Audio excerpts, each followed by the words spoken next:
After 10 years. Ngayon lang nabunot. May naiwan.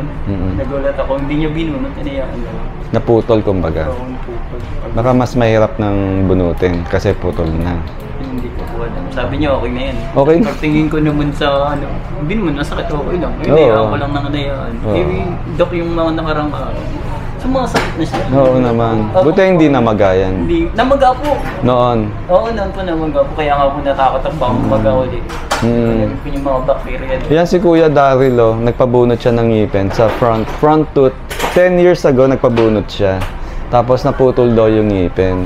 May natirang ugat. And then 10 years ago, ngayon lang siya talaga magpapabunot kasi nangyaring namagana din yung ngipin na naiwan. Kumbaga yung ugat na naiwan, namagana rin. And ngayon, nag-aalala siya. Siguro dati na siya nag-aalala pero nabalitaan niya may dental mission dito sa Cattleya. Kaya nagpunta si Kuya Daryl para ma-avail yung libreng bunot natin. And tama lang naman talaga. Napatanggal niya na yung natirang root. Tawag namin dyan root fragment. Nagkakaroon din siya ng bacteria na for me hindi natin kailangan at pwedeng makasama sa overall health natin o kaya ng isang tao. Okay Kuya, pa-alcohol. Thank you. Bunutin natin. Dudukutin natin yan Kuya. Pero baka pangil. I mean, kaya ako sinasabing pangil dahil yun no? Ay, sorry. Pasa mo sa akin, Kuya. Pasa mo sa akin bola, Kuya. Oh, sige, kompleto naman. Yan yung ugat to. Yung dulo. Ito yung dulong ugat. Dulo ng ugat niya. So, meaning, wala nang naiwan. Kompleto natin nakuha yung root. After 10 years. Ngayon lang nabunot. Congratulations, Kuya. God bless you, Kuya. Kuya Daryl.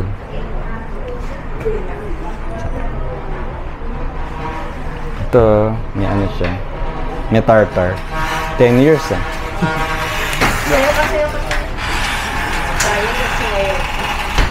Yung alin doon? Yung kanina yun.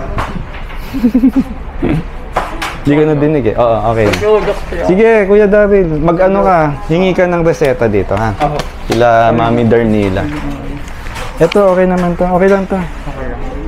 Sana all, ang ganda, oh. Wala ko ngayon. Darwin. Daryl. Wala lang school niyan. Daryl. Oh, sige, Kuya Daryl Loyola. God bless, Kuya. Salamat ko. Sige. Sana po marami ako natulungan. Thank you, Kuya.